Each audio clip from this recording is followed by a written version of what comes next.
Particularly, that would bring in more clean vehicles, and also that sliver of yellow for the electricity sector would become thinner and disappear as the grid or the electricity generators are required to become progressively more greener, more renewable energy on the grid. Of course, this only affects the city residents and commercial entities that aren't subscribed to the 100% renewable program. So those that are already have zero emissions, and this would essentially take care of the rest of the emissions over the next 20 years or so. Looking specifically at the breakdown of energy use within the city, the two bars at the top, the blue and the yellow, are from natural gas use, and the two bars at the bottom, the orange and the gray, are for electricity use, and it's divided into residential and non-residential sectors. So you'll see there in the bar on the right-hand side, the most recent data that we have available. Now that the electricity emissions have fallen substantially, those emissions have been overtaken by natural gas. And unfortunately, we can't get access to 2020 data yet, but those emissions from electricity will be even further reduced. So really our focus again is on the natural gas sector. And you can see here that the contribution from residential use is quite a bit higher than that from commercial and industrial use. I'm just going to provide a little bit of background data for you here, just as a comparative purposes. So here we're looking at energy use intensity on a per square foot basis, how they compare between different kinds of buildings. Commercial buildings tend to have higher overall energy use on a per square foot basis than multifamily or single family residences. Thousand Oaks has a little bit higher energy use intensity than the rest of Ventura County, but that's not very surprising given as we live in the warmer East County region. One would expect that. If we look at different kinds of commercial entity, they're not all equal. When we look at the energy use for example, distribution centers and warehouses, that's on the very low end of the spectrum. Moving on to the right-hand side, where we see supermarkets, grocery stores, places that require a lot of refrigeration, tends to be much higher energy use. And somewhere there towards the kind of left third would be residents, would be somewhere around 50 or just under 50 there. So some of the increased energy use from commercial is due to the number of hours of operation, lighting and heating requirements.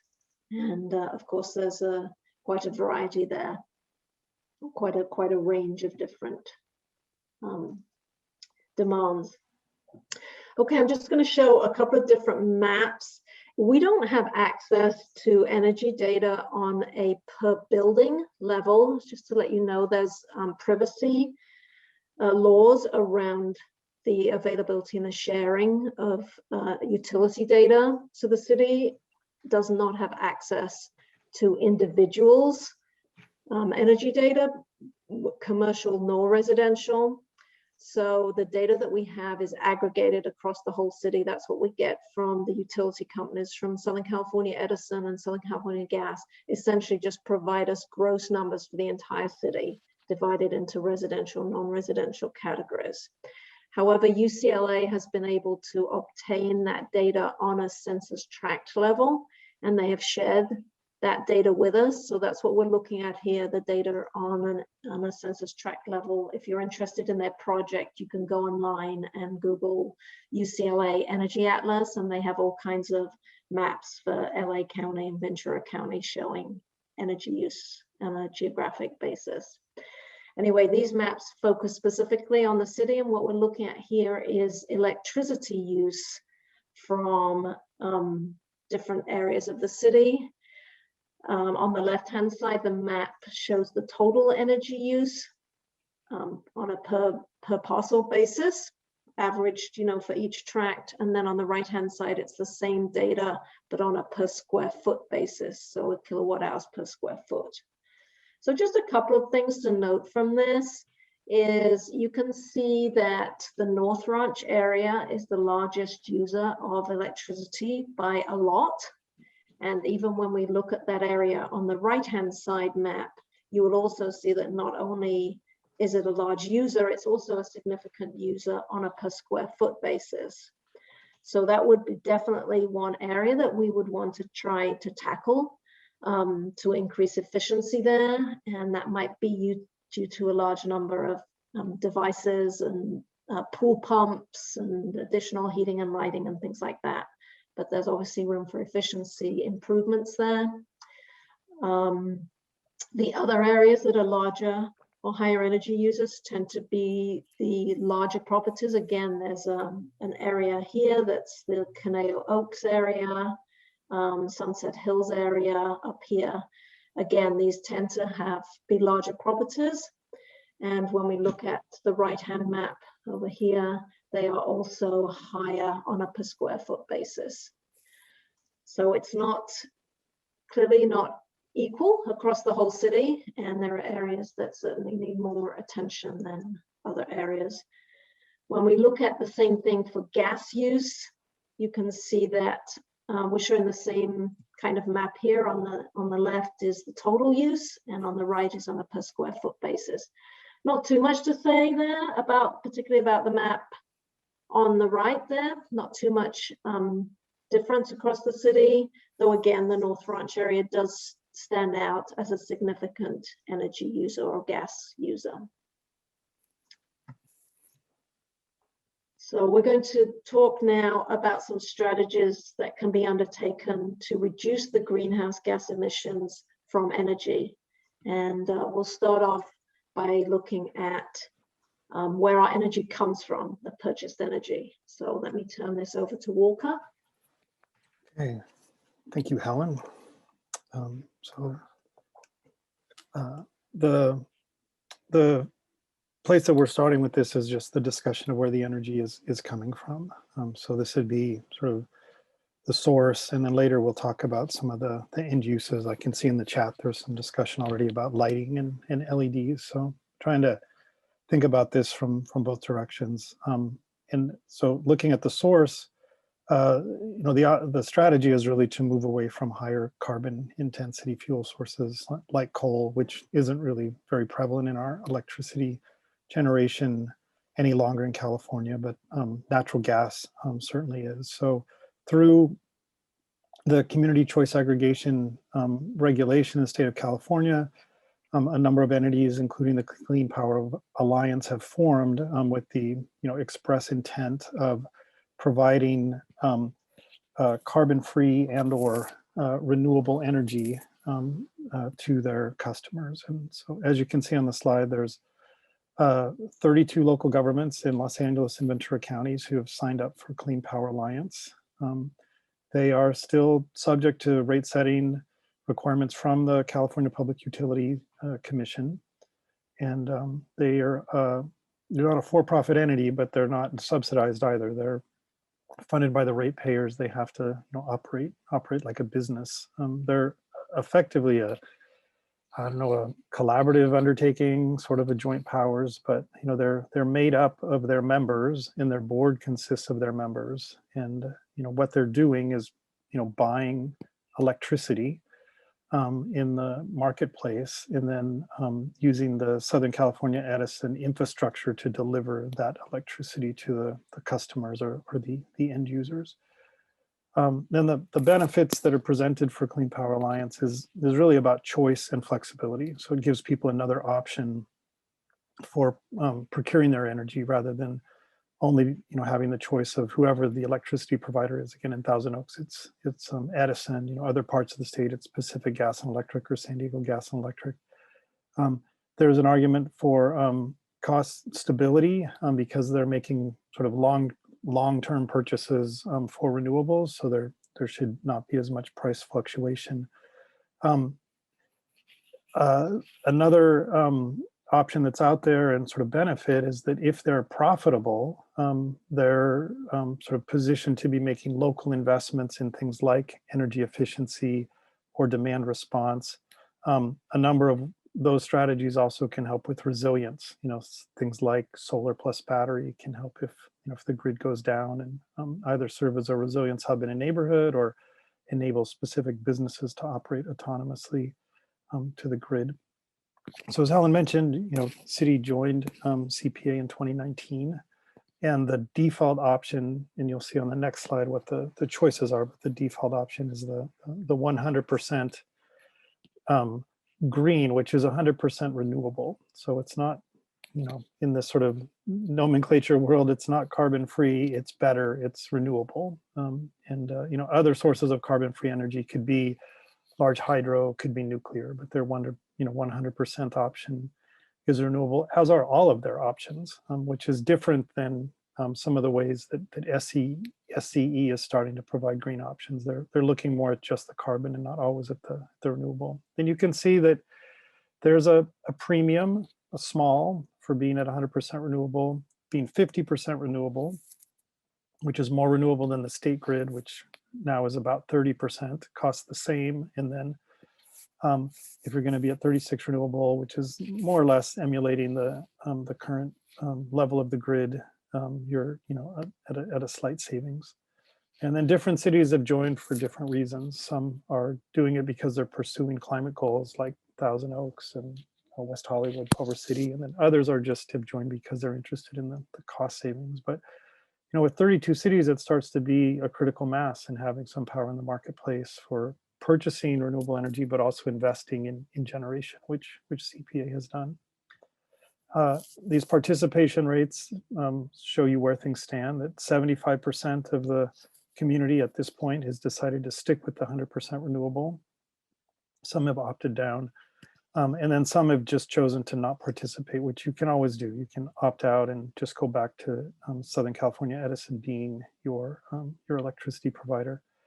And then from our standpoint here in the climate planning conversation, at least, this lets you have an option to have 100% green power, 100% renewable carbon-free energy coming into your home or business. So that means that anything that's electric, would not be resulting in greenhouse gas emissions.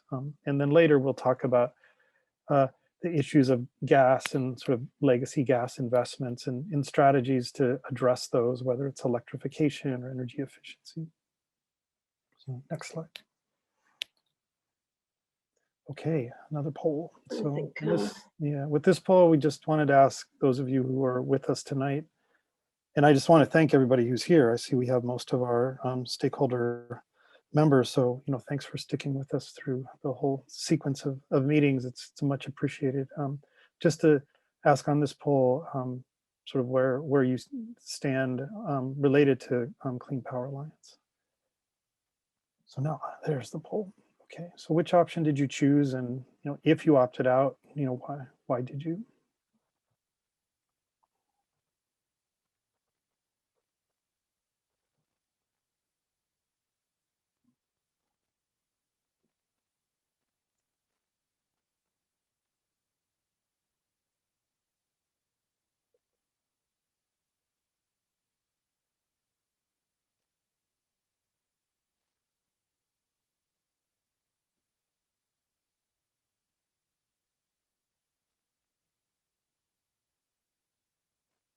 I just see Rick's question in the chat. I don't know if there's the capacity at this point in time for all 88 cities in LA County and plus the cities in Ventura County to opt into Clean Power Alliance or a community choice aggregator. I do know that they welcome additional cities to join and continue to do recruitment. But there's this larger question of the amount of renewable and or carbon-free energy that's available, and of course needing to build more clean generation as well as upgrade transmission lines and also address this issue of storage because there can be an oversupply of renewables during certain parts of the day. Do we have the results? We do. So what I'm seeing is what option did you choose? So the 100% option has decided to stay with the default. 56% of those that responded, 12% at 50% renewables, and 4% at the 36. 8% of the folks with us opted out and went back to SCE, and 12% don't remember, which means you may have just stuck with the status quo. And then I'm not, maybe I just need to scroll down here. There we go. Now I can see the answers here. So if you opted out, what was your primary reason? So the response we have is either didn't understand the program or other, and then a lot of not applicables because people did not opt out. And then I think interesting to us is some of the issues that we thought might be issues, like concern about rates, not trusting this new entity, Clean Power Alliance, who are they? Are they stable? What are they up to? Or that people took umbrage to the auto enrollment. None of those got any votes. So it was more sort of lack of understanding or some other reason that we don't know. Okay. Yeah. Thank you for sharing. Okay. So now we're shifting into probably more end use strategies. So things we can do with new buildings and existing buildings to make them more energy efficient and or contribute renewable energy to the overall sort of collective pot of clean electrons that are out there. So let me see. I just want to answer Ben's question to the best of my ability, which is, how is Clean Power Alliance providing clean electrons at night, during the night, because the sun is not out and wind is intermittent.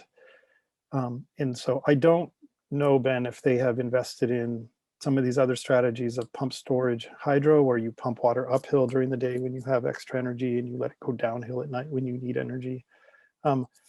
My understanding is that there may be some accounting that's going on, but Helen, you may know just from your involvement on the board. Yeah, they have. They've invested in solar plus storage, so they do have some battery storage facilities going online, and they also have electricity being generated by wind, and they also have some geothermal. So they're trying to diversify their sources so that they get more 24-hour power. I mean, it's been dominated by a lot of solar, but they pay particular attention to try to diversify and generate that energy at night also. Okay, great. All right, so looking at new construction, so the foundation for this conversation about energy efficiency and really green strategies in building is the California Green Building Standards, or the Cal Green Code. That, I forget when this all got put in place, started in 2013 or something like that, maybe sooner. I was involved in the first couple rounds of this. It's the only one in the country, the only sort of building code in the country that has sort of folded in these different green standards. And it runs parallel to our energy code, which is Title 24, Part 6. The Cal Green is Title 24, Part 11.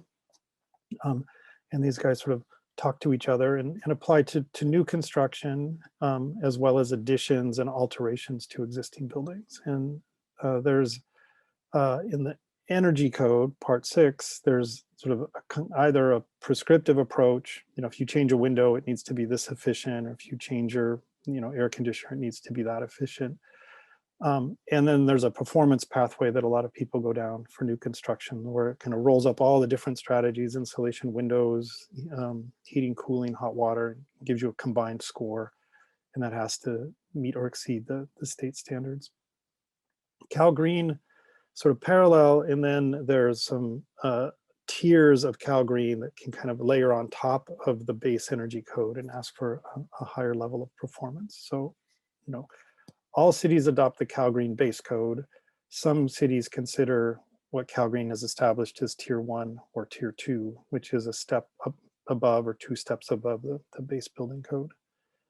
And right now we're in the 2019 code. There'll be a new one in 2022. So you go to the next slide.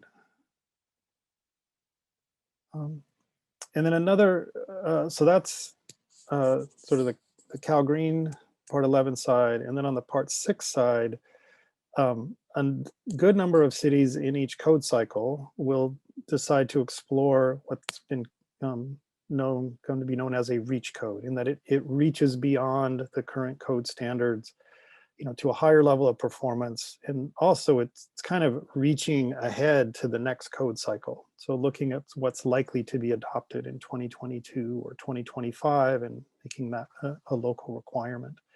And so it exceeds the base building code. Reach codes have looked at a number of things. Initially, it was all about energy efficiency, but more recently, we've seen reach codes that address electrification, including solar photovoltaic, sort of a baseline number. 2 watts per square foot is a common number. Requiring EV charging infrastructure, which we talked about last month, and other things have been in these reach codes, including water efficiency that is, again, more efficient than the state minimums that are in the Cal Green Code. So you can see our diagram over here, how you start with Cal Green and you could stack some type of reach code on top of it that's really focused on energy. And then you could look at adding on efficiency and PV. The other approach that we've seen people take is just prescribing that some specific measure or another needs to be addressed. So a common one is hot water heating, and either asking for a higher level of efficiency for water heating. And more recently, it's really been focusing on replacing gas water heaters with electric heat pump water heaters, due to the combination of the energy efficiency that the heat pump water heaters provide, as well as that they're electric, and then they can be operated with 100% renewable energy if you have that option. And then the last sort of step that we see here is really the third-party certification with some cities. Cupertino is one that we've worked with, that says for projects of a certain size, substantial size, they will request some type of green building certification, LEED for homes or LEED for new construction, Green Point rated. So I think that's enough on here. We can go to the next slide. Okay, and then this table just shows sort of the different strategies again: electrification, energy efficiency, or energy efficiency plus renewables like PV, just selecting a single measure, which could be lighting upgrade. Again, it could be the water heating, asking for third-party certification, or requiring some level of infrastructure in circuitry conduit for EVs, and sort of how these relate. So we've seen reach codes where all of those have been applied to residential, all have been applied to non-residential. There's an array of challenges about how to design these things for remodels in additions, like what the trigger would be for people needing to make certain upgrades. Often for the remodels and additions, it will be on the size of the electric panel or the size of the electric service. And then similarly for existing buildings, sometimes it's just important to focus on one specific issue. Maybe it's the windows or level of insulation, or again, the building systems. And then we'll talk a little bit more about this last item called information disclosure, which is really reporting your energy use on an annual basis and making that available to the city to be able to kind of shape specific programs that are most relevant to to Thousand Oaks. Okay, next. So reach codes there's an established process for doing this, which includes some research and energy modeling to just determine what strategies are relevant, effective in saving energy, and cost effective in terms of what they cost and the payback period. Basically, they need to be able to at least pay back the initial investment over the life of the investment. So if it's a new water heater, it's going to last 15 years. It should be able to pay back its upfront cost over that 15-year period. Hopefully it does better than that, and it's saving people money, but that's the mindset of the Energy Commission in cost effectiveness. So there's research, energy modeling, stakeholder outreach, again, to kind of tune the program to the specific community, preparing what the code language is. The REACH codes usually are inserted into the building code as local amendments. There's coordination with the Energy Commission and the Building Standards Commission.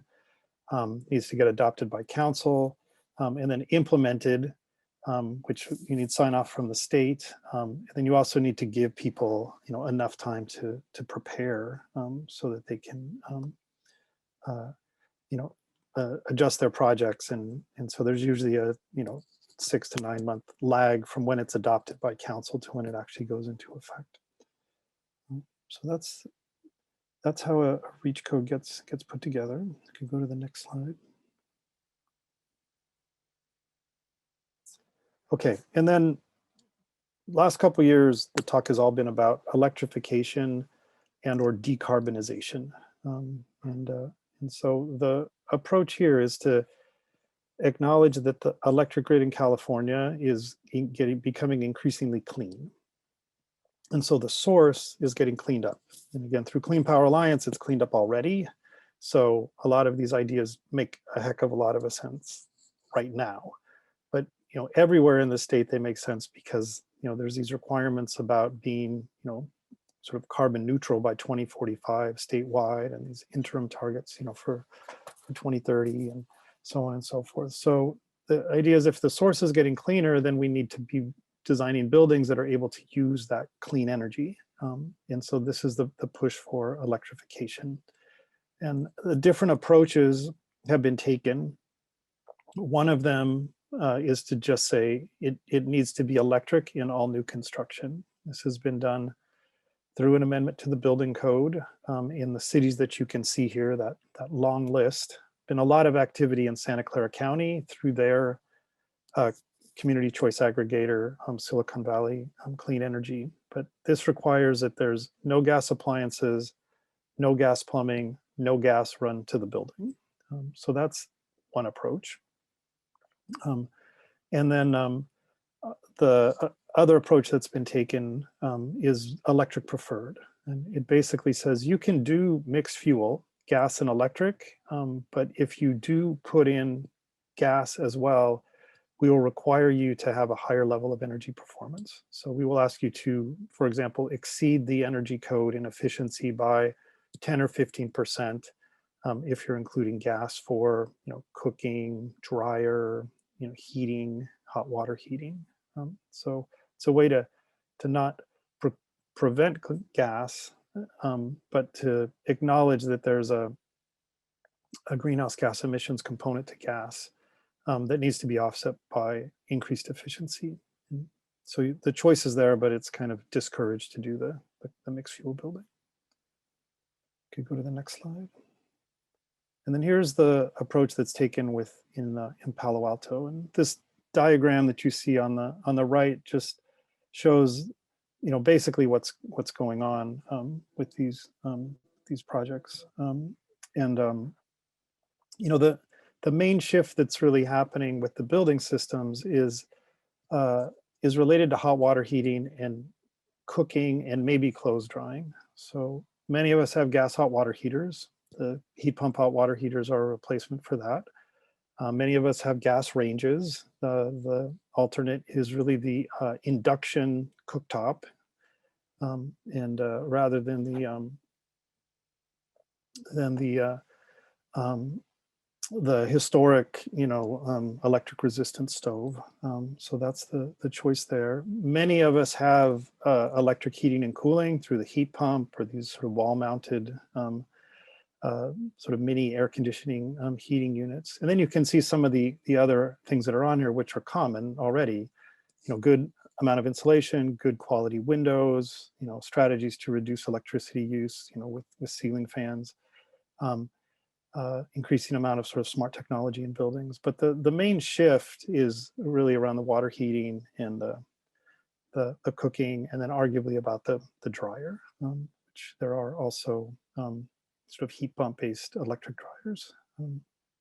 And so in Palo Alto, ask for all electric new construction for non-residential, if you have mixed mixed fuel buildings where there's gas and they're doing something, then you need to be 5 to 12% better than the energy code in order to meet their local requirement. The people who are advocating, for the electrification will make the point that you do save money by not needing to run gas to the building, and you save money by not needing to put the gas into the building to serve all of those appliances. And the other sort of point that's often brought up is that you avoid having any source of combustion in your home. So, if you have a gas, cooktop, range, there is combustion, there's particulate that's generated, there's carbon monoxide that's generated. In a lot of older buildings, the water heaters are in a closet somewhere inside the building. If it's not combusting right, it can be another source of carbon monoxide. So, there is a corresponding air quality and health benefit that comes through electrification. So this is sort of how this is thought about. On energy efficiency and renewables, these REACH codes, again, will sort of focus on something specific that has been identified as important and maybe is relatively easy to do or should be done sort of opportunistically. So again, if somebody's doing a remodel of any significant size, they might need to consider, probably should consider upgrading their electric panel and their service, just to be prepared for things in the future, whether it's charging the electric vehicle or, at some point in the future, having an electric heat pump hot water heater or switching over to an induction cooktop. Other ways that this will be done is by adopting the CalGreen voluntary tiers, which will ask for a higher level of performance, but it lets you figure out how to do it. And then the other approach is really to look at codes that require the installation of either a certain amount of solar or a certain amount of storage. And there's a few examples of cities that have done that. You can go to the next slide. And so here's one example. Santa Monica has a PV REACH code. So they said, we're not asking for specific energy measures. We think what we want to do is have a requirement that there's photovoltaic panels on all new construction and major remodels. So low-rise residential often ends up with photovoltaic panels just by virtue of the way the energy code works. But high-rise residential, 4 stories and above, there's no requirement, nor is there currently a requirement for non-residential buildings, offices, stores, industries. So the way that Santa Monica structured it is really a certain number of watts of photovoltaic installed per square foot. And they've done some math to kind of correlate this to the estimated energy use per square foot, back to that energy use intensity slide that we saw, to determine that this would be enough to make a difference, but not, overproduction relative to the demands of the building, so that it's a reasonable request. And so if this was something that Thousand Oaks is interested in, we'd need to do, a similar level of analysis. Often you're trying to offset, 50% or more of the building's electricity use, if there's enough roof area to do it. And this is sort of how this particular city has gone after it, is just a certain number of watts per square foot. The good thing about a standard like this is it's easy to enforce. It's not, again, asking for a percentage reduction or anything like that. It just says, here's the watts per square foot we want installed of your available roof area. Next slide.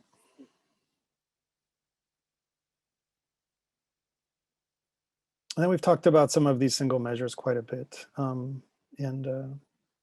So we have these sort of trigger events, when somebody basically is coming into the city and asking for a permit.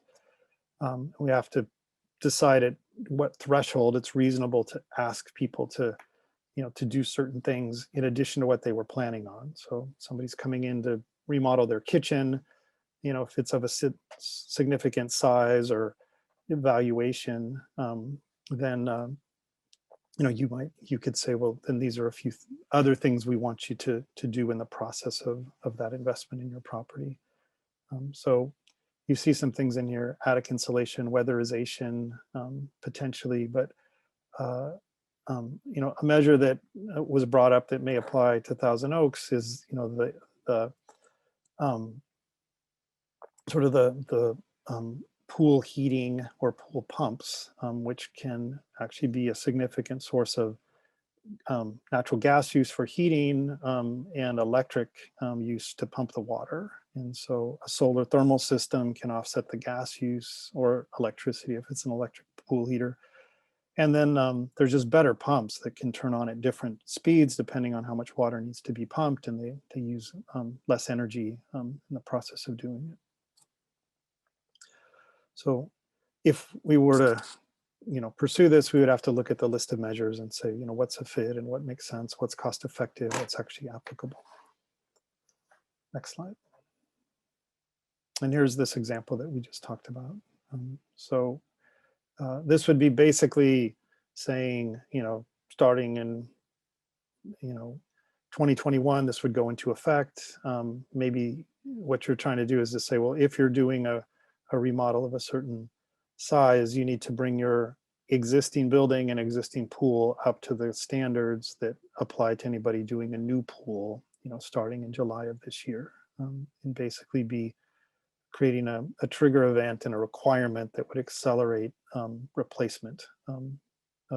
If again, there's a certain permit value, you'd have to find the nexus between the permitting and this option, but can actually be quite a significant source of energy use and worthwhile to do. All right, next slide. Then finally, third-party green building certification, which I've spent a lot of time in my career, helping to shape these systems and encourage people to apply them. I like them because they're comprehensive. They look at energy, but they look at health and water and source of materials. What happens to materials during the construction process? Are they recycled? And over the years, a number of cities have adopted LEED as a standard, either for their own buildings, city buildings, or for new construction over a certain size. Other cities have used a Greenpoint rated standard that only applies to residential construction in a similar way. And then we just have the logos on here for a couple of the, sort of newer, more aggressive, more innovative standards. The one on the right is Passive House Institute US. That's what, and this is focused very much on creating a very tight building envelope, being very thoughtful about ventilation so that you need to use very little energy to heat or cool your house. So it's very tight. And then again, a deliberate HVAC system to bring in, just enough air to keep things healthy and keep things circulating, but eliminating all the cracks and leaks and these types of things. So very energy focused. And then the one with that orange flower, Living Building Challenge, blows open the whole idea of green building and certainly looks at energy and water and waste and materials and health, but also talks about how buildings can be restorative, how buildings can be better connected to the landscape, to ecosystems. It asks for net zero energy, net zero water, only healthy materials, and requires that measures be incorporated that address beauty, inspiration, and this idea of our innate connection to the natural world or desire to be connected to the natural world, biophilia. So it's quite inspiring and expansive, quite difficult to do, probably not something you want to adopt as policy, but it could be something that's encouraged, if possible, through some sort of incentive program through the city. And then different cities have done this different way. Some have required it, and then some have just encouraged it by giving a permit fee waiver, for example, for people who commit to achieving these higher standards of construction. All right, we can go to the next slide. Okay, Sammy is due to talk about the existing building strategies, assuming we have Sammy. Sammy's had some internet issues. Are you there? I'm here. Can you hear me? Yes. Okay, great. So thanks, Walker. And if I do drop off, I think Walker can just pick up where I leave off. But so Walker was focusing mainly on new construction and major alterations and additions or remodels. So this next set of measures and strategies focuses more on our existing buildings, which, as we know in Thousand Oaks, is essentially what we will be trying to deal with in the next few years, seeing as it's not a high growth city and most of the existing building stock, if we think about those maps that Helen presented earlier on, could be more efficient in their use of energy. So there are a couple different strategies here. Information disclosure, this could be considered a reach code, but essentially it requires that that buildings benchmark their energy and water use and then report it or disclose it for review. And so the state already has a program in place, AB 802, that requires buildings 50,000 square feet or larger to report their energy and water use. And it can be a way that cities can measure how they're doing against similar sized buildings, similar type construction, and see how their buildings are performing. And based on that information, you can require the next step, which would be an energy audit, to see where there is room for an existing building to improve on its efficiency, where it can use less energy, use less water. Those are usually the two main resources that are benchmarked. And those can be required at different points of time. So we have here time of listing or sale. So if you're going to be selling your home, that's one opportunity to disclose the energy performance of that building. Or if you're going to be leasing or renting that space, what that energy bill would look like annually, and then what could be done to make it more efficient. Or if you're undertaking a major remodel, you can benchmark your performance before and then compare it to your performance afterwards as well. So this can be done through the HERS system or through a home energy score, which is a federal program that provides, as I said, a way to measure your building's performance against other buildings. Next slide.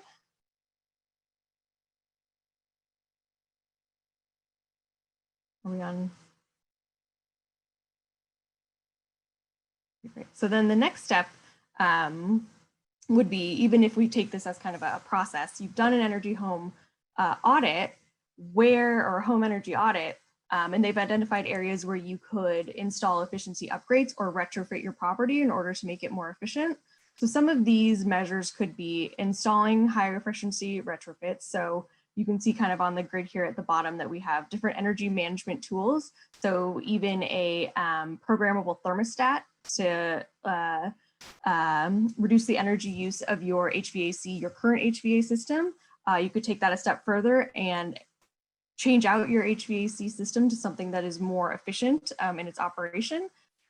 One of the things that Walker was suggesting also, and we'll talk about existing building electrification next, but upgrading your electric panel at your home in order to provide space to transition your appliances or your building systems to electric, installing cool roofs, upgrading your building envelope, so adding insulation to your attic or changing out your windows to high efficiency windows, upgrading your water heater from a tank to a tankless, or switching to electric. So the city of Piedmont in Northern California adopted what they're calling a reach code for their existing homes. And so essentially they are asking that any building that undertakes a remodel of a certain size, or a dollar threshold in this case, has to install energy efficient insulation or heat pump space heating. So they're trying to kind of bridge the gap between our existing buildings and where they are now and where we'd like them to be in the future. And then they're also connected that to the information disclosure part that I just talked about by requiring that the home energy score is disclosed at the time of sale of the property. Next slide, please.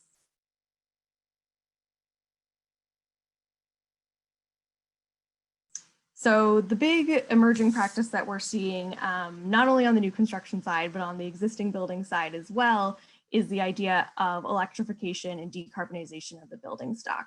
So there are a couple different levers that can be pulled in order to help people achieve this transition. And I saw some of the questions in the chat, and you're right on point. I mean, there's a lot of questions about what will it cost, what will it take to transition these buildings. And I just saw that there is research being done and RFPs out to kind of create these case studies for different climate zones throughout California to measure what it will take to and what it will cost to transition different prototype buildings from gas or mixed fuel to all electric existing buildings. So that is being worked on. There's no kind of, it's very place dependent and also building specific. So there's a lot of research and thought that still is being put into that to get clear answers. But some of the levers that are being pulled, and these are 2 adopted policies already, is in the city of Menlo Park up in the Silicon Valley area of the Bay Area. They've adopted what they call a burnout ordinance, or a replacement ordinance that requires that when a gas appliance needs to be replaced, so it breaks or it's just time, it's lived its useful life and it's time to be replaced, you must install an electric alternative. So that mainly is a furnace, your water heater, cooking appliances, your dryer, clothes dryer, things like that must be replaced with an electric version. And then similarly in San Francisco, they've kind of developed a more comprehensive plan that will phase in electrification requirements for their existing buildings starting in 2023, with the goal of achieving zero emission buildings throughout the city by 2050. And so they're requiring that newly installed equipment, so it's again kind of a phase-in policy, will be all electric. Similarly, they've put other protections in place to make sure that renters and tenants are not displaced as building managers and property owners are updating these buildings. So those are 2 kind of different approaches that cities are taking to address electrification in existing buildings. Next slide.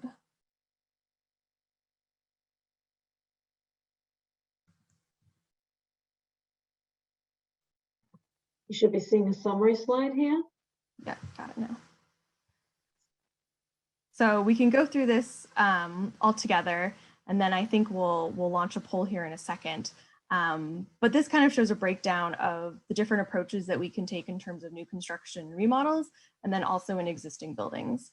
So you can see that the REACH code pathways is really a way that we can achieve higher efficiency and all electric performance in new construction that takes advantage of the clean energy that's being supplied by Clean Power Alliance. And then on the existing building side, you kind of see some of that crossover in terms of the single measures that Walker talked about, but also starting the city and the city's buildings on this path to electrification. And then of course, making sure everyone is aware of how much energy is being used and what kind of energy is used so that they can make an informed decision about where they live and how they power their houses or commercial buildings. So that's kind of the summary here. Should we go ahead and launch the poll? Yeah, so we wanted to get people's immediate reactions to these different alternatives. Then we're going to have a discussion, and we will re-poll people later on. But to start with, we're going to launch a poll that just asks for your kind of immediate gut reaction to these different alternatives. So, Rod, if you could go ahead and do that. Yep, and it's up.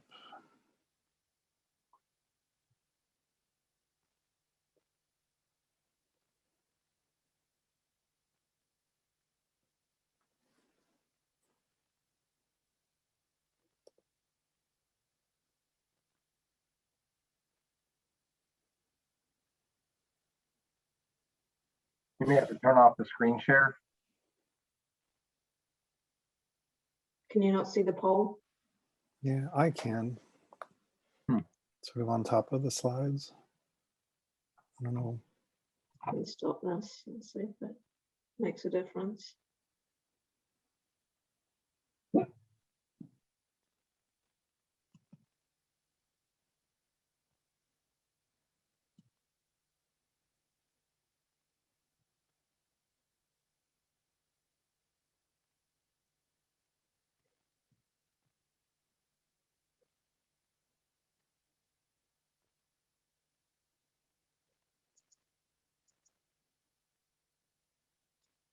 Just looking at the questions, I feel like we skipped over the benchmarking and disclosure. Did I?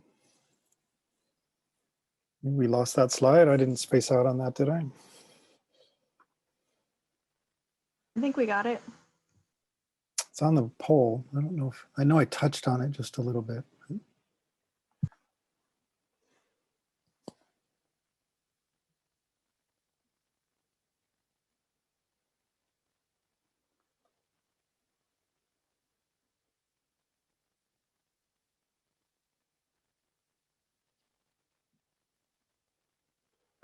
All right. See that 24, 25 people have voted.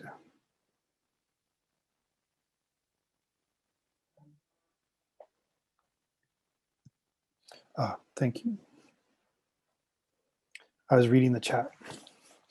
So thanks, Sammy. Doesn't look like any more votes are coming in, so we can end it. All right. Of the 25 who voted, the winner, the one with the most, was requires solar on non-residential new construction. So something on the lines of what we talked about for Santa Monica, maybe 2 watts per square foot of roof area. I think the next was new construction reach code, all electric required. After that, we have existing building electrification, this sort of burnout ordinance. Then followed by new construction reach code, electric preferred. Some 40% voted for existing building single measures, 40% for benchmarking, and 32% for third-party certification. So a little more focus on the electrification and the energy measures than on the sort of comprehensive green building approach. And then which measure would you be most opposed to? I think the one that got the most opposition was the existing building electrification, or the burnout ordinance. So we can talk about what some of those concerns are. I'm sure cost, disruption, those types of things. And then the next one is 12% each for either the new construction reach code for electric required or electric preferred. So some questions, I guess, about the push towards electrification. And then 8% were opposed to third-party certification. And half the people weren't opposed to any of it. So Walker, do you want me to share the discussion questions, or do you have those and just want to lead them, or should I share those right now for everybody to see? I think if you could share them, that would be helpful.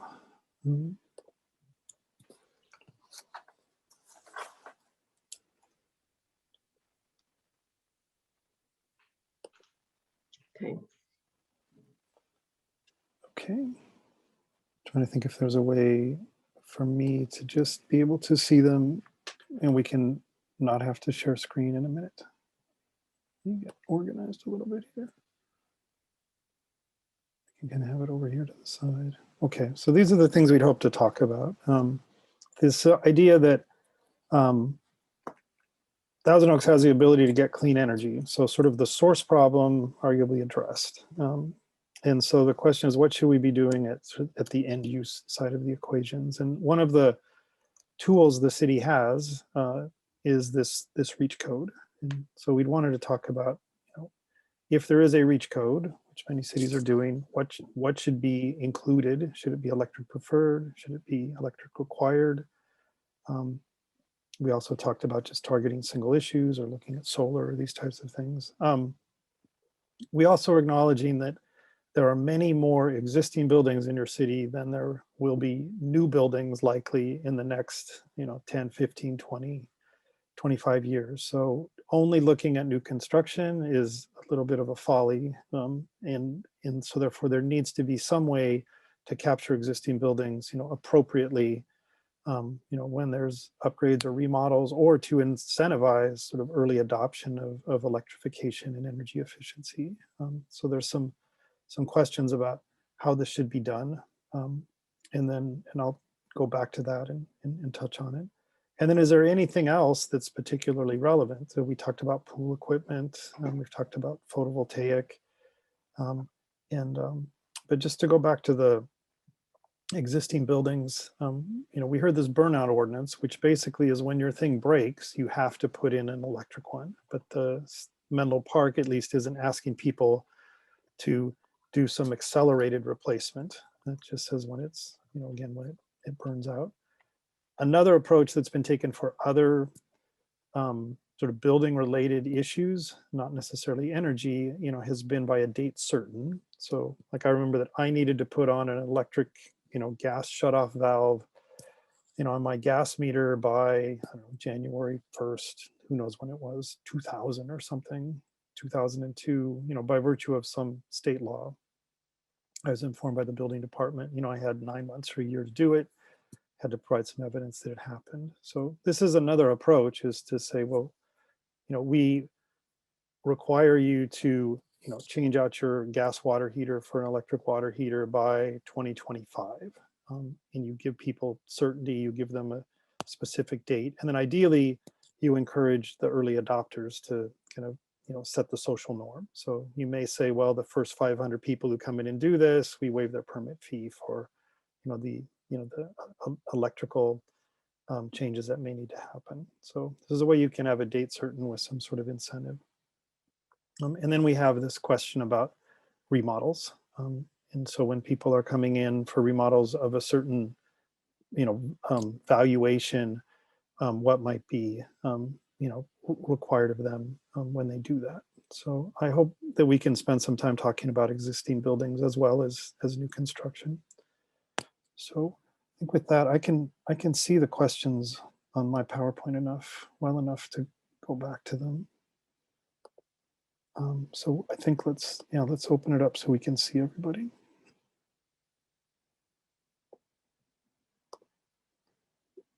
And let me do the gallery view. Okay, so with that, floor is open. Let's say we'll start off with new construction. So stakeholders and others, ideas, opinions on what should go in the REACH code. So Ben, you got your hand up first. Let's jump into it. Sure. I just want to say I think it is a great idea to do require electric on the new construction. However, I wonder how much new construction we're actually doing in Thousand Oaks. So it makes sense if we're going to be installing anything new to try to be the most efficient and fix the problem. Okay. Yeah, this is a question of just how many properties would be captured by the REACH code. And for example, in San Luis Obispo, they really accelerated adoption of their REACH code because they knew that sort of the last 3 major projects within their city limits were planning to come in for permits in 2020. So I think they wanted to get it adopted by 2018 and in place effective by 2019 so they could capture those projects. So it'd be something to consider. Who would this actually fall onto, and what projects would need to be compliant. So okay, thank you for that. Maya. Hi, I think that we should, for the first one, we should do electric required just because we have so many renewable sources here in Thousand Oaks. I think we should take advantage of that and try to electrify as much as possible. So yeah, I think electrification should be a big focus. Okay. So required, yeah. All right. Okay, Rick, I know you'd brought up some interesting points about, the costs of electrification. It was, I think Jürgen had brought up something else as well. So if you could share some of that experience, it would be really helpful. Well, I was just simply going to make this point that as a builder, I would prefer that it would be preferred and not required. There's enough things that are required, and I think builders needs a certain amount of flexibility, and it may depend on the type of building that you're building, location, what it's going to be used for, who's the end user. So I think preferred with certain incentives, I think is the better way to go. Mm-hmm. That's my basic point. I mean, as an affordable housing developer, we're under a lot of requirements from the state, and generally I think they're moving toward electricity as well. Mm-hmm. But for other builders, every little bit may make a difference. And I think we want more building in the city, and the more requirements may make that more difficult. Mm-hmm. Yeah, one of the types of buildings that often comes up are restaurants, commercial kitchens, and in their concern about cooking. And of course, there are people who can speak to commercial grade induction cooktops, but this is often one of the places that this conversation will go to. It may not be such a concern for you with your buildings and the kind of cooking, that you have in your community rooms. The shift for But you that- guys may be more on the water heating. But that was my other point. I like cooking with gas, so I'm not gonna change. I was a diehard until we got the induction cooktop, and then I conceded. I folded. Induction works just fine as well. Okay, Roseanne. Sorry, I had to unmute. With regard to Rick's concerns about the cost of electric, 2 points. First of all, it is my understanding that putting in a single fuel source, electric versus gas, is less expensive than putting in 2 systems. And looking out at the future, it's a lot more expensive to retrofit than it is to put it in initially. So that may be a consideration in terms of going all electric as opposed to preferred electric.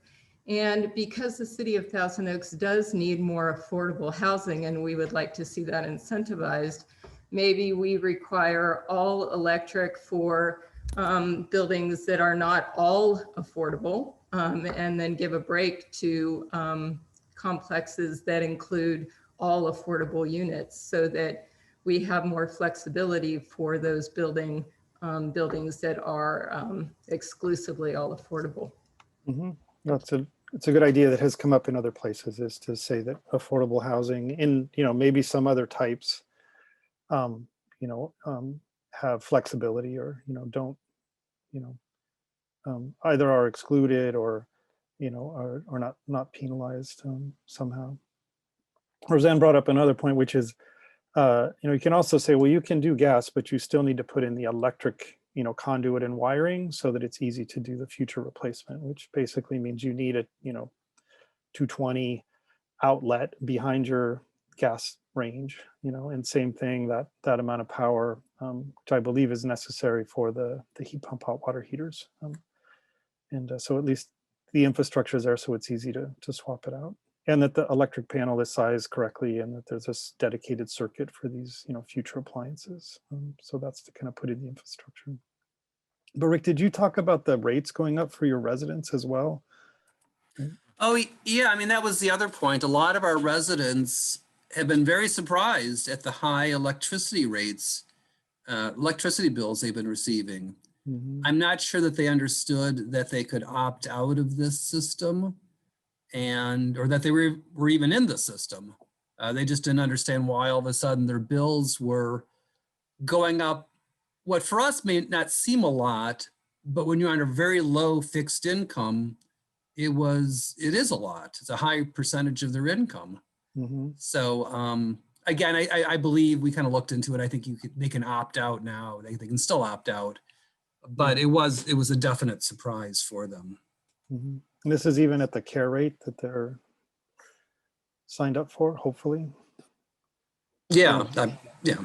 Well, yeah, they may not have had the full information, because at the care rate, they can get the 100% green electricity at the same discounted rate that they would get from SCE for the base product. So it doesn't really save them any money to opt out. But I think that, the outreach and the information on some of that wasn't as clear as it might have been, and they may have been misinformed there.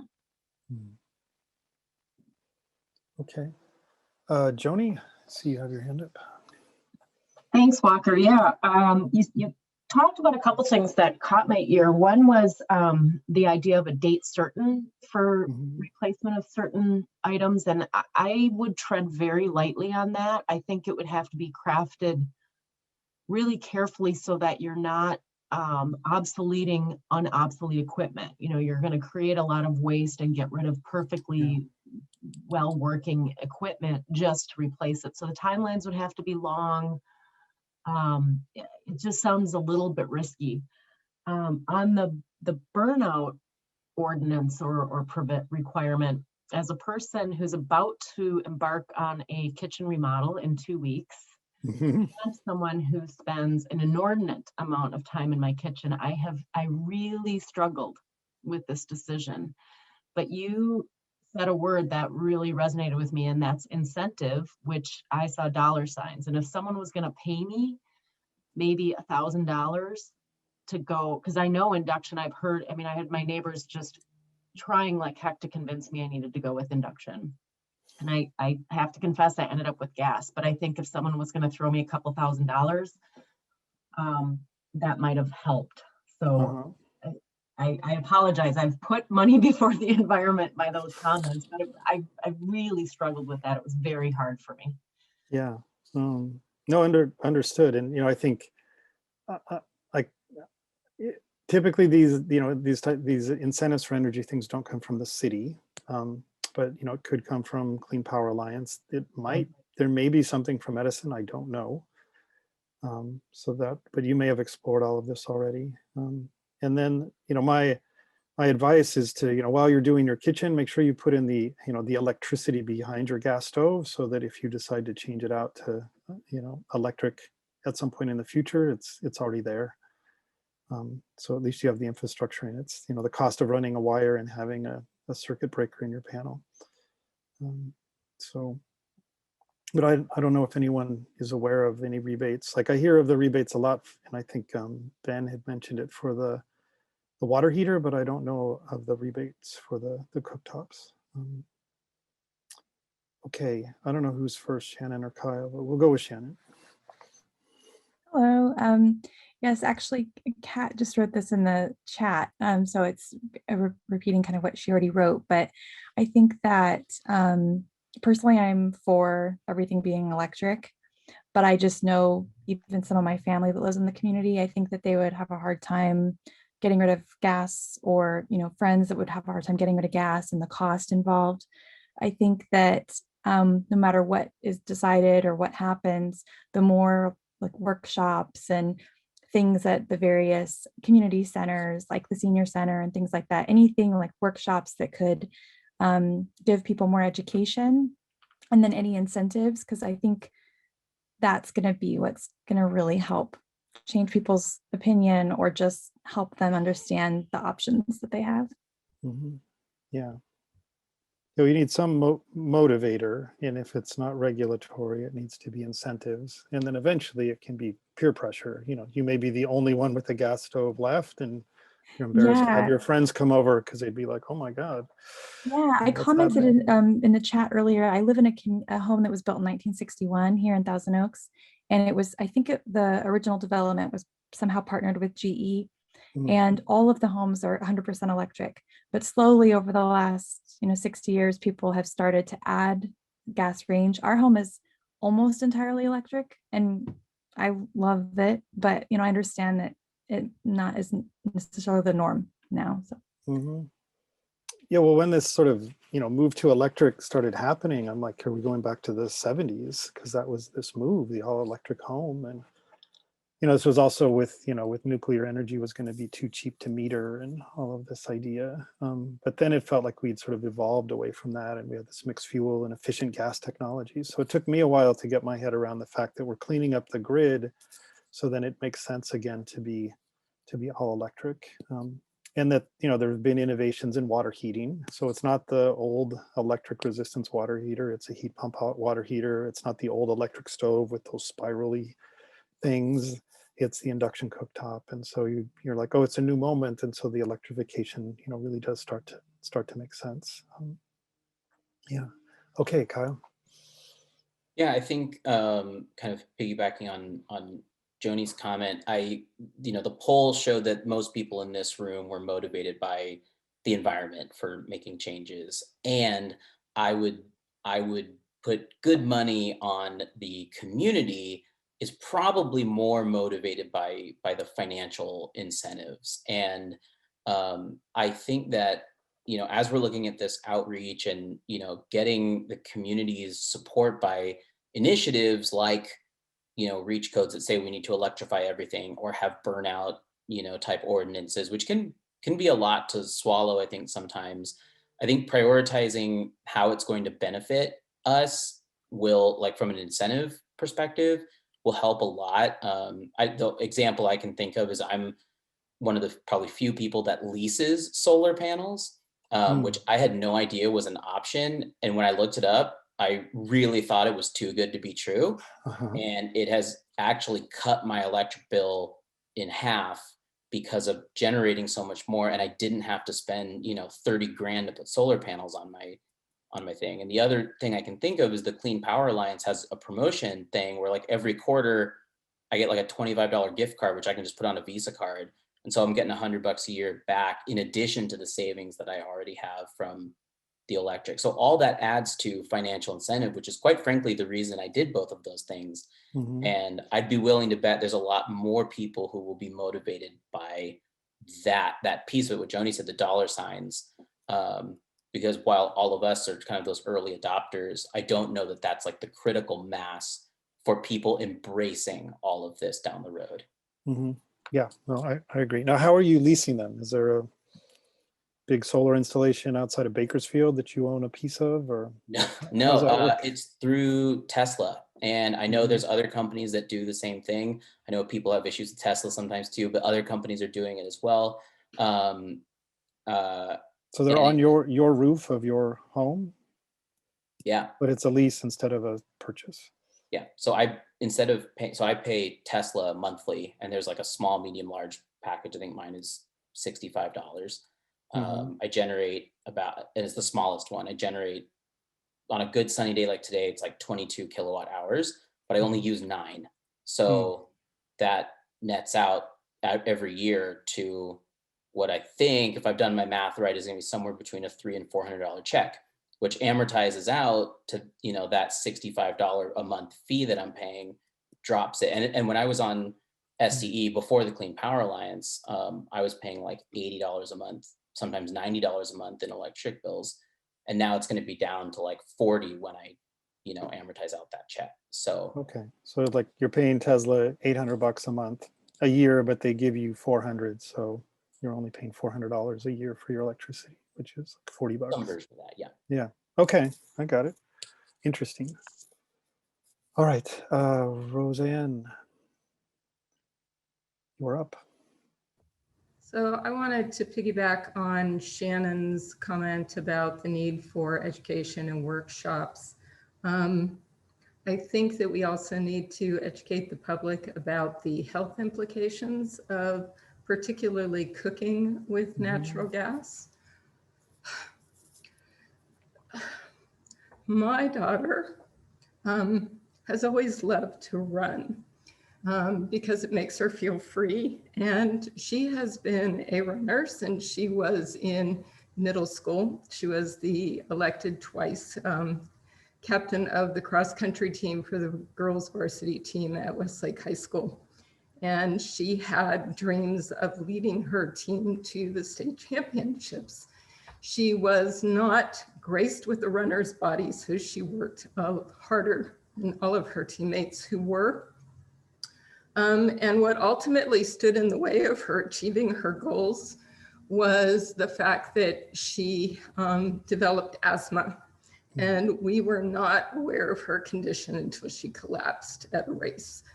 And I only recently learned within the last 6 months that gas stoves create indoor air pollution.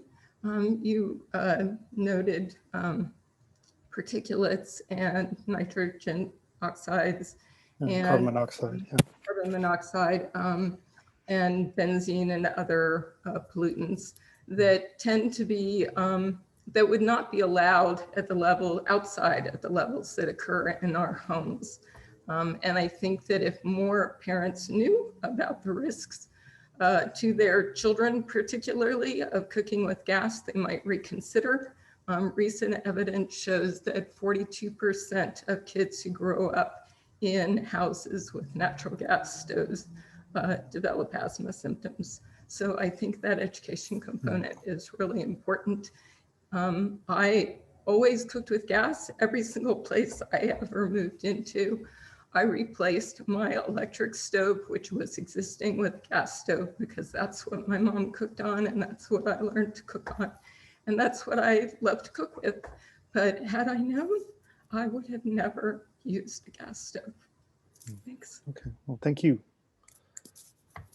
All right, Ben, I was going to call on you because it sounds like you've done a bunch of things your own, and then also struggled to find contractors willing to kind of help you with the installation. So Yeah, I actually just put in a heat pump water heater. If anyone's interested right now, the rebates are gigantic. yeah, $1,000. $1,400. $1,000 for the unit itself, plus $400 tax credit, and you can buy them for $1,500 or less.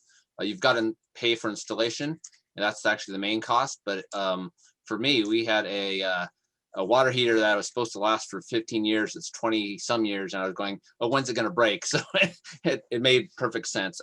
It did take me 3 months to find somebody who could do that, and so I don't know if we can. If the city can do anything to encourage the contractors to be more knowledgeable about it, or incentivize them to know how to install it or install it. That's my concern, is we can tell all the homeowners, hey, you need to upgrade, but they're going to spend a lot of time trying to find someone who will do it for them. And then the only other thing I just want to mention is you mentioned pool pumps, and yes, I think you're probably a huge opportunity there. My neighbor, who has exact same model of house across my cul-de-sac, pays $500 to $600 a month in electrical bills, and most of it's due to his pool pump. Mine, before I got solar, was only $75, $80, and so I think there must be a lot of other folks with pools with the same issue. Yeah. Okay. Sort of making sure that the contractor community is able to do the installation. And then this issue of pool pumps actually being a pretty good idea. This was Sammy's idea, so I think it's being affirmed as a good one. I hadn't thought about it because so used to actually most of our work is with affordable housing and multifamily buildings, so I'm not so used to the pool issue, but I can see it being a concern. All right, Roseanne, I see you have your hand up, and then we'll go to R.O. Miller, yep, okay. So with regard to the contractors who have the ability and the knowledge to install the heat pumps, I know some cities will put together contractor lists of people who can actually do those services, along with an incentive program, so that people have a go-to resource. Maybe we could do that. Okay, great. Okay, R.O. Miller.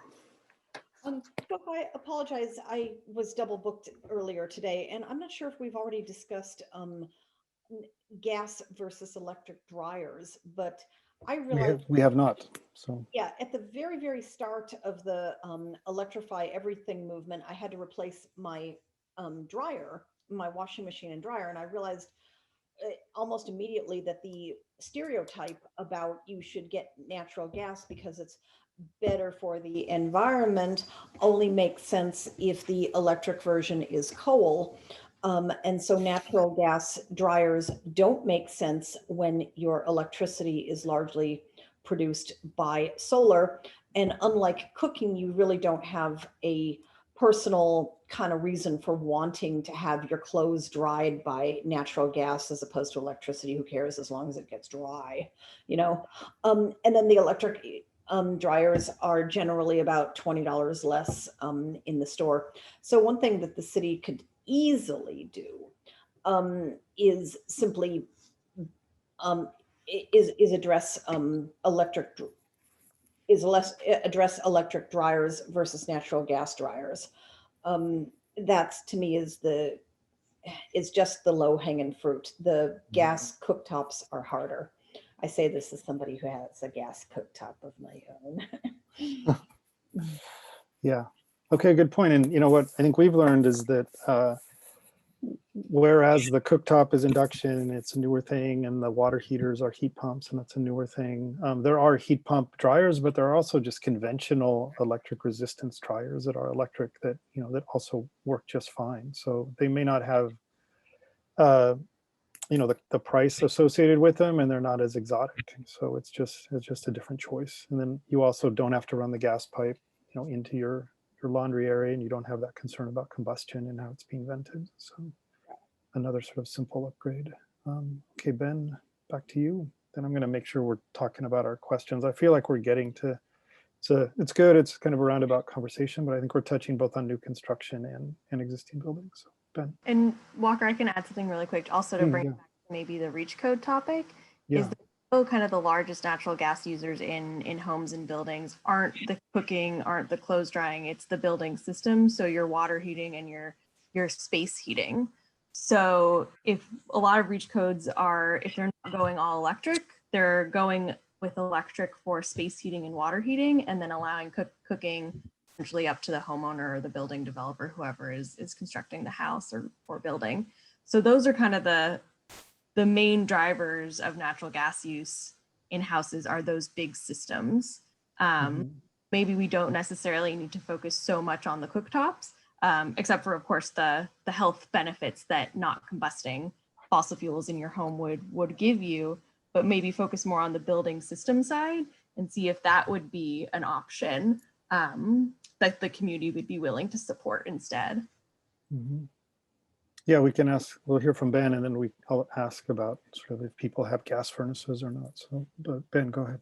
Yeah, just a quick one. I know you didn't put this on the slides, but I suspect there's a lot of low-hanging fruit in terms of efficiency, things like attic insulation in this area, because we built up so much in the 70s and 80s, and I suspect that the standards are quite different nowadays. So anyway, just a thought if that's something you may want to put in the ideas to address. Yeah, good point. And attic insulation is fairly straightforward to add, not disruptive. You know, adding insulation in the walls can be disruptive, and windows, window replacements often make sense in terms of comfort and energy performance, but they can be, a little expensive and somewhat disruptive. But generally, the quality of life benefits, can justify it along with the cost. So, Sammy brought up an important point, which is, space heating is a common source of, fossil fuel use. Do people have gas furnaces, or is it common to, these days, most of it's, an electric heat pump that does heating and cooling, but does anybody have like a, electric air conditioning and a gas furnace? Our furnace is gas. Okay, anyone else? Yeah, house built in 1987, and I'd be interested in figuring out the alternative, but I put solar on not too long ago, and so money is an issue, Okay, so there may be that. So where like the air conditioning is electric and the heating is gas. Yeah. Does Thousand Oaks have the numbers on that? Because I know our whole neighborhood's all gas furnaces. Yeah, I don't. You can have gas air conditioning though. I mean, right. I think traditionally most places are gas heating and electric air conditioning, except those homes that were built all electric. There have been a number of those, but we don't have specific data on which homes were built all electric. And I'm not really sure when heat pumps became, which is a confusing name, but the heat pump will do heating and cooling, and when those became common, to have that little like box or suitcase outside of your house somewhere that's the condensing unit and the fan coil inside the house. But I don't know if that's more of like 1980s forward. So this would be something that would be interesting to look at, Helen, is also sort of the vintage of the neighborhoods and what the common systems are. All right, let me just go back to our questions. So we heard a little bit about this electric preferred, giving people choices and excluding or waiving certain building types. Are there other thoughts on the REACH code that would apply to new construction? Any other thoughts or comments on that one? Yes, Kat. Thank you for taking my question. Yeah, you mentioned, Walker, a city that went to an electric required on new building construction because they had a bunch of buildings that were about to be constructed. San Luis Obispo, yeah. I feel like that's a similar use case here in Thousand Oaks just because of all the mixed use that just got pre-screened for development. So that feels to me like it's pretty timely for us to be thinking about that. And then my second point / question for you guys is, are there any cities who the charge has been led on reach codes by city staff and city council members, or is it always sort of driven by the public sort of demanding it? And can you speak to the role that the public needs to or can or should play in this case of trying to get this passed? Thanks. Yeah, it's an interesting question. You know, I think that Sammy, jump in here. I'll share what comes to me, and then but I think our experience has been that in Santa Clara County or Silicon Valley, it's largely been led by the CCA, and so they were very proactive in coming up with a standard reach code ordinance, for all of their member cities, doing a lot of the research on the costs for, the avoided cost of gas, the potential differential in electricity costs. It was really driven by the CCA, who saw this opportunity that the new building code would go into effect in 2019. So they said when cities are adopting the building code, there was a moment to have this reach code layered on top. So that was kind of the driver there. And then Sammy and I have been working with the city of Santa Clara, right by San Jose, and there is at least one council member who's very supportive and sort of pushing to on the reach code, is recognizing it as one of the major tools in the city's tool belt to try and address energy use in the built environment. Sammy, I don't know if we've really seen it come so much from the community.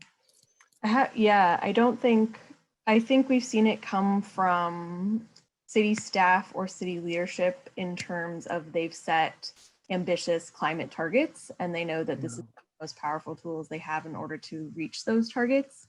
But it also depends on whether you're in a city where you're expecting a lot of new development or you're in a city that's mostly fully built out. So we've seen differences based on those conditions. But once we kind of once the topic is brought up, we see a lot of community members pushing for an all electric reach code. In Cupertino, for example, we had initially proposed adopting the CalGreen tiers rather than an electric reach code, and the final product ended up being an all electric reach code for that city. So we've been hearing it's kind of coming from both ways, but I feel like it's coming more from city leadership than from the community, but we've received very little pushback from the community once it's been proposed. Mm-hmm. Now I was thinking too, in the Silicon Valley, there's also that chapter of the Sierra Club. Like there's the Sierra Club reps that have been sort of, making comments at public meetings and, encouraging aggressive action and just sharing what other cities have done that have been leading. So, okay, Maya. Hi, I just wanted to check, are the comments in the chat being saved or recorded by the city after the meeting is over? Yeah. Okay. They're being saved, and then we've been summarizing kind of the input that we've been receiving. I don't know, Sammy, I don't know if we have the pure chat. Yeah, so so how it kind of works is we record the meeting, all the meeting materials are posted to the city website, and Helen can go over this more when we get to the next steps slide. But then we'll summarize all the comments, including the comments in the chat and the poll results. And that summary is posted to the website as well. And I believe the recording is also posted. So yeah, we definitely make sure to read through the comments in the chat and incorporate them into our summaries. Okay, good to know. Yeah, just because I made 3 comments about electrification of affordable housing that I just wanted to make sure was being out there. But I can reiterate it in vocally as well. Yeah, if you could, let's talk about it right now.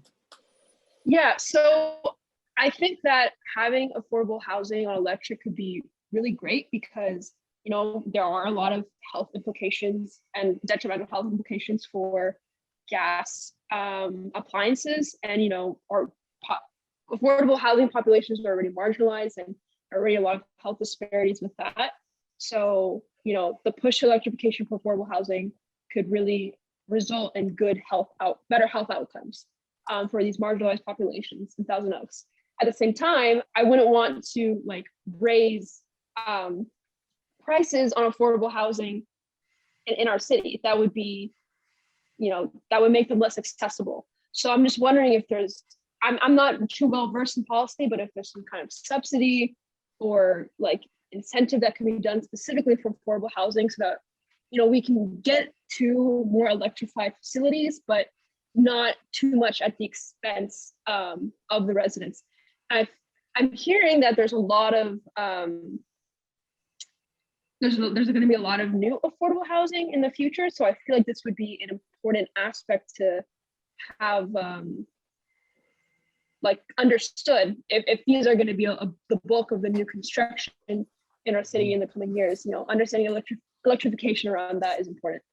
Yeah. Okay.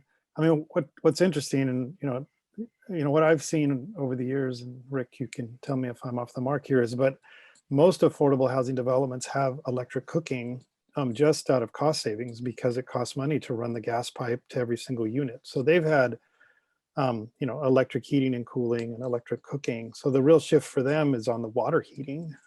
Sometimes that's, in a central location. So it's more to find a larger scale electric water heater that can replace a central boiler.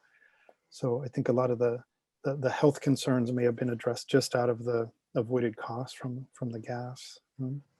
So I forget who was in line. I think we got 16 minutes. So, and there's a few people we haven't heard from. So I think we'll go Ben, and then Roseanne, and then Rick, and then Linda. So yes, Ben. Yeah, just a quick one. One thing that we haven't been talking about is apartments and rentals. And I know, talking to folks who rent and who have apartments, who would love to adopt clean energy and electrify and all that, have no way to do that. And so I don't know if there's any, way through the city codes to get those apartment owners, multifamily housing owners, not even affordable, but just in general, to adopt this, because I think they're way behind in terms of even things like lighting, and they just don't care, because they said, hey, the whoever's living there just pays the energy. We don't care if it's too expensive. Yeah. So I mean, you mentioned the code, so that would be the pathways. You would need to be, a requirement that, back to the state, by a certain date, you would need to upgrade to LED lights, or you would need to have replaced your water heaters with electric ones, or replaced your cooking with. So that would be the tool, because as there's this classic issue of the split incentive that the owners would pay and they wouldn't generate any benefits, because the benefits would fall to the tenants. So I think to capture that sector, it probably would require the regulatory authority of the city, which can be brought to bear in this context of climate action and achieving the city's adopted greenhouse gas reduction targets. Okay, Roseanne. Maya pretty much covered what I wanted to say. I just wanted to bring up the environmental justice issues of cooking with gas, but that's already been discussed. Thank you. Okay, great. Rick? Yeah, just a small point on affordable housing and the rents that our residents pay. They generally do pay for the energy bills, gas or electric, but then based on a published allowance, we deduct an allowance from their rent. So they would pay less rent. But the deduction is based on a sheet that HUD provides based on the location, which may have very little relationship to the actual bills that the residents pay, and probably isn't really reflective of what they're actually paying, especially if they are paying a little bit more for electricity or gas. So I don't want to leave people with the impression that the residents have to bear the full cost of these electricity bills, because the rent is adjusted accordingly, but it's probably not that accurate. No, and I mean, those utility allowances, I won't go down the rabbit hole too far on this, but those are based on an average of all the properties that are owned within that housing authority. So it would be probably Ventura County Housing Authority looks at their properties and gets the number, which may actually be too high. So the allowance may actually be higher than it should be, but But whatever, you know, somebody gets used to their finances, and if their bill goes up, it can be devastating, you know. And this is what's come up in affordable housing, is it can be the variation in the bills that's as challenging as you know, the cost. So you want to have it be efficient and predictable. So okay, on to Linda. Yeah, I just wanted to say that there's been a lot of pushback on the getting more multifamily housing, more mixed use developments, which we know are climate, you know, better for the climate. And if we required these new developments to have more sustainable practices, then that might help sell these things to the public. That's, you know, saying, no, we don't want any growth. We don't want any multifamily housing. We don't want affordable housing. You know, if we can, you know, it's just another point we can bring up to say, you know, we've got these codes in place, so all this new housing is going to be really good for the environment. Yeah, good. Well, yeah, I mean, it's adding sort of density and walkability, hopefully reducing vehicle trips, but if they're also energy efficient, green, you know, and using renewable energy, it helps build the case. All right, all right, I was going to call on some people we haven't heard from. So yes, Jenny. Hi, thanks. Can you hear me? Yes. Great, thank you. So thanks very much for holding this meeting, and thank you to Roseanne for sharing that story about your daughter. I am a relatively new mother of a toddler, and I have spent more hours in the kitchen than I care to admit with my baby strapped to my chest in front of my gas stove. And I am aware of the health issues with gas stoves. And so I am very strongly in favor of all electric reach codes, and also looking forward to figuring out how to replace my own stove. So I heard Joni mention incentives, and I heard the reaction that that's not necessarily something that cities often do. But I think if there's something to help people who are in a position of wanting to replace their own appliances, whatever the city can do to sort of address the resources that are available to help us make better choices would be good. And I think I'm aware of the fact that there's a big push by the natural gas industry to keep their appliances in homes and in new construction. And I think it's up to citizens and up to cities and governments to make sure that we understand the issues that come with fossil fuels, whether it be health, environment, and it's our responsibility to our communities and to our citizens who may not understand the issues to really help make healthy choices easier. Thanks. Yeah, great. Okay. Well, you know, city is unlikely to send you a check for your induction cooktop, but what the city can do is, you know, streamline the pathway to get the electricity, you know, extended into your kitchen so that it can support your, you know, induction cooktop. So that's a permit that could be reduced or waived or streamlined so that it's sort of one barrier that's removed in the process of you kind of doing what you'd like to do. I'm just going to check on a few people. Where did Danny go? We haven't heard from you tonight, Danny, so thought I'd just check in. Yeah, I have one like rather specific question related to energy.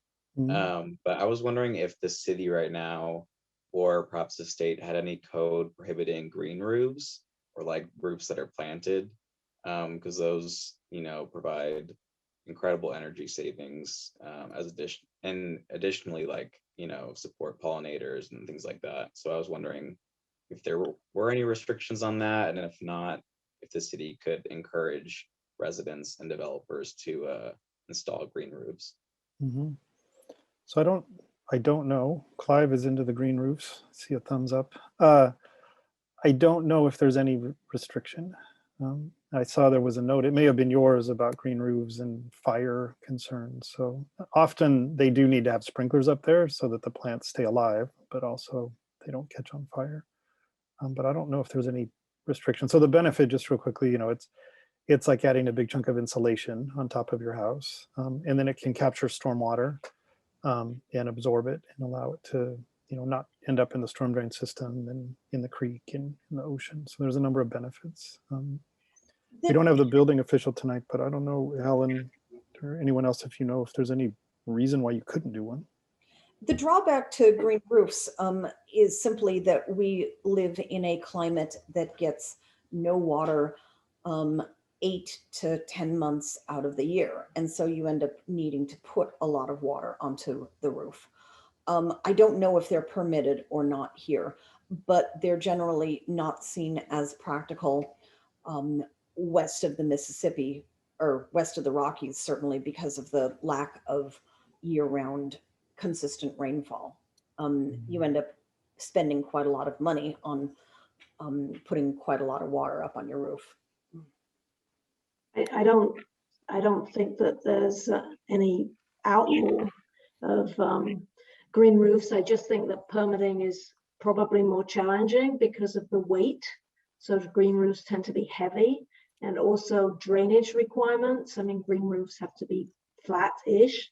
So those two things, could just cause more issues with roofing in general.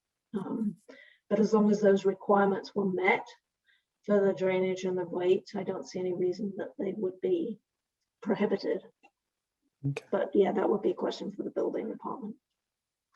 I'm just going to check in with a couple other folks. Gordon?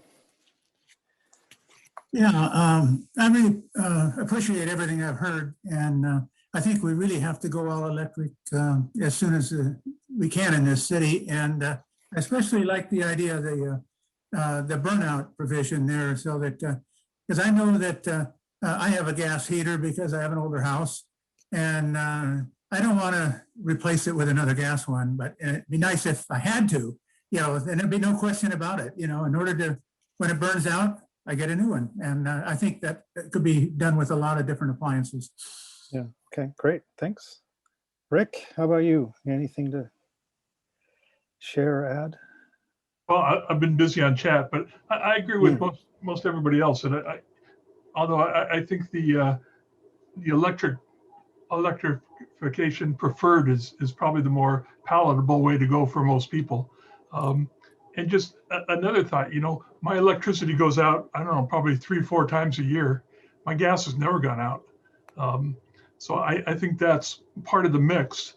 During the recent power shutoffs for public safety, I was still able to take a hot shower and cook. So I guess I would like to see the electrification heavily incentivized, and then I would take a cold shower. Yeah, I would say, Rick, you must have an old water heater with a pilot light, because the new ones, they have that electronic ignition. So if the electricity's out, you're out of luck. I do have an old one, you're right. Yeah. All right, I guess Clive has his hand up. I got a text. So Clive. Thanks. I'm not disagreeing with any of the general direction of the conversation, but the thing we haven't quite touched on, I think there's a brief mention in chat, was just the question of information and sort of nudge type approaches. And I'm just wondering, have we talked about, I think they're called HERS standard ratings here, but sort of requiring sort of ratings of housing where they're being bought and sold. Certainly in the UK, as you might guess, I used to live, it is now absolutely required to have an energy efficiency rating at any point where you're selling or renting a house. And then, to the point of, for instance, incentives for landlords to improve the efficiency of housing.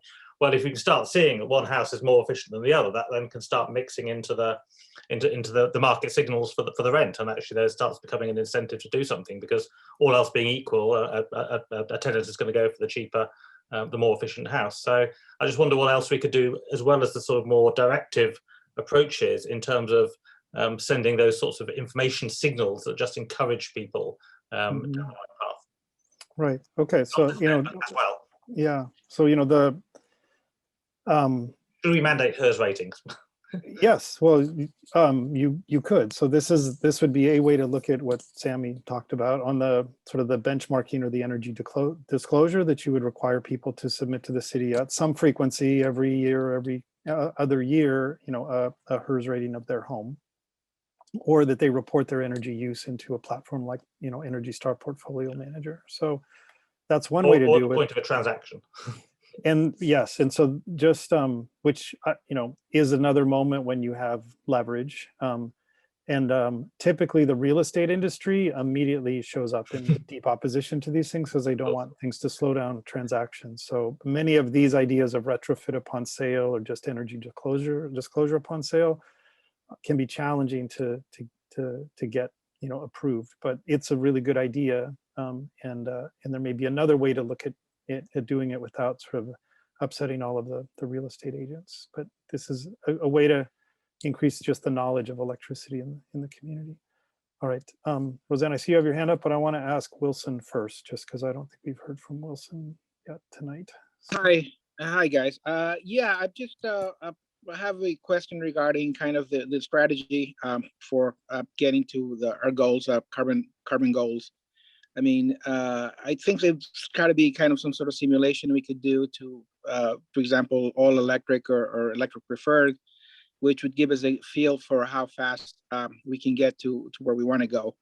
The other question I had was in regards to the our present situation. How much of the city is electrified versus natural gas? How far are we into the process, and how difficult is it going to go to get to where we want to go?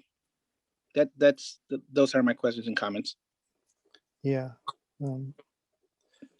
Yeah, well, I can, the second one I don't know the answer to. The first one I know generally that, if you're trying to achieve these goals of, carbon neutrality by 2045, you cannot rely on burnout in replacement and people making choices based on the environment, that you need to either have some very robust incentives, or you need to use, with discretion, some of the city's regulatory authority, to capture things when remodels are done, or to have some kind of requirement, by a certain date, certain things need to be done. Otherwise, you just can't grab enough of the existing building stock fast enough to achieve those goals. But of course, using regulatory powers, it can be of concern and can feel intrusive. So I think it has to be done, sort of skillfully and in a sensitive way. I think we also know that just getting the new buildings to be good, isn't enough. We have to find a strategy to tackle the existing building stock. So, okay, I think we're almost at time, but Roseanne.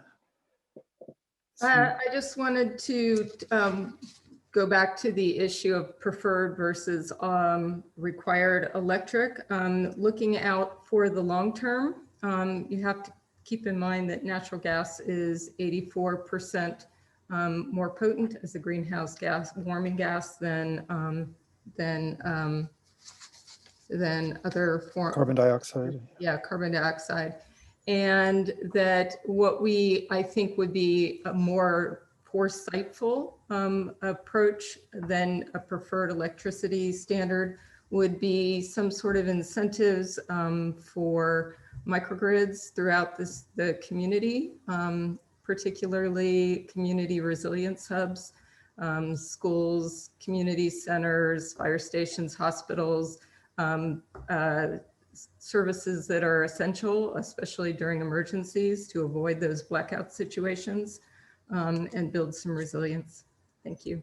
Good point. And actually that specific topic about, resilience hubs, microgrids, solar plus storage, community facilities, that's exactly the type of thing that Clean Power Alliance is looking at supporting for their member agencies. So there's an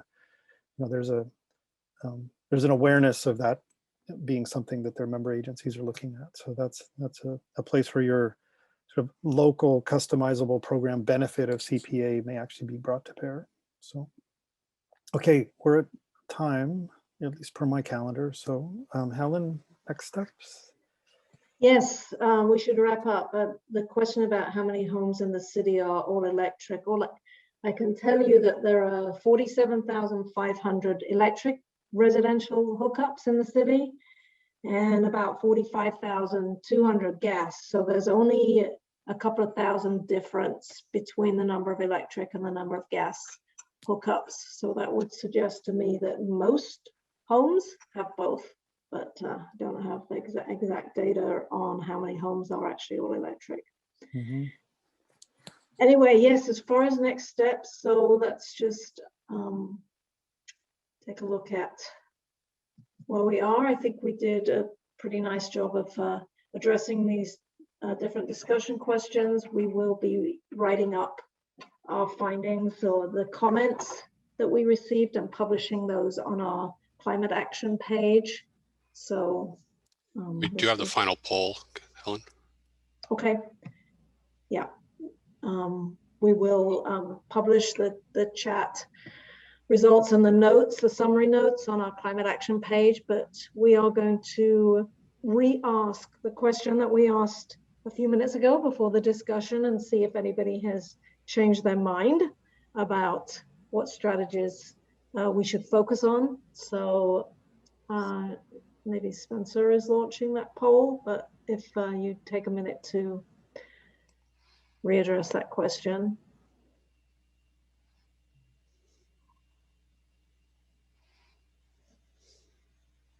Has that appeared? I'm sorry, I can't see what's, okay. Yeah, I launched it. It's launched.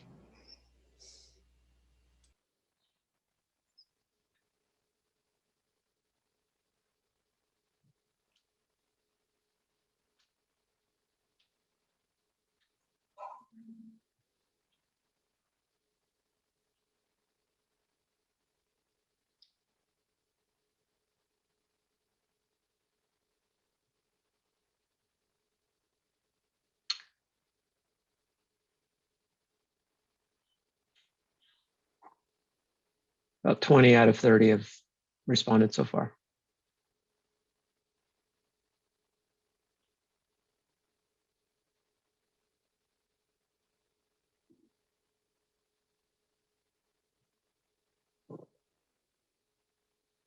We may have hit our number. So let's see. I feel I'm not smart enough to have remembered what it said before, but I do feel like we have a higher number of people encouraging the all electric required and a lower number of people doing electric preferred. I felt like they were closer. Now we have 86% of the respondents. Before we had 25 people, now we have 22. But yep.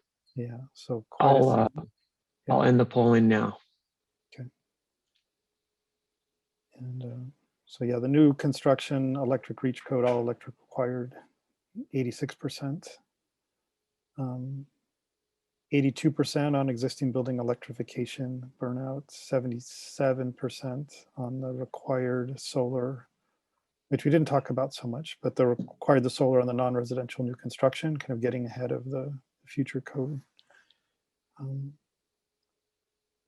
then not so much on the third-party certification or the benchmarking or disclosure. And let's see what we had on the opposition. The greatest opposition is on the third-party certification, and then followed by the electric preferred. So it's interesting. I think, I mean, what I get from this is there's a real interest in the climate and actions that make a difference on greenhouse gas emissions reduction. Makes sense for this group, but it is a climate and environmental action plan, and so that's kind of a shift from the maybe comprehensive approach of LEED to just kind of getting down to brass tacks, and, which again makes sense because you have access to 100% renewable energy. So pushing towards electrification is totally logical, and there's no reason to wait beyond having people have time to make the switch. All right, Helen. Okay, so anybody that has some further comments, please, you can contribute those in the climate action page, or you can email John for sure and share any further thoughts. We do have one remaining stakeholder meeting, which will be a month from now, April 28th, and this will cover the areas that we haven't covered so far. Basically emissions from solid waste, which is organic decomposition, but also the solid waste collection process. So we'll look at those. We'll look at our emissions from water treatment and delivery, and then some other broader environmental issues that we heard a little bit about in the first meeting, but we haven't addressed since. Urban tree canopy, some other issues to do with pollution, different kinds of pollutants. So, yes, more general environmental issues, and feel free to introduce those also and contribute suggestions. So that'll be the final stakeholder meeting. We will write up a report based on all of these meetings, and then we will share those, share recommendations, share strategies and ideas at a public workshop, a bigger workshop, which we will do sometime this summer, hopefully probably in June. And we're hoping we can do that in person, but of course that remains to be seen. So anyway, thank you to everybody for attending again tonight, and we look forward to seeing you next time. Thank you. Yeah, thanks everyone. Appreciate it.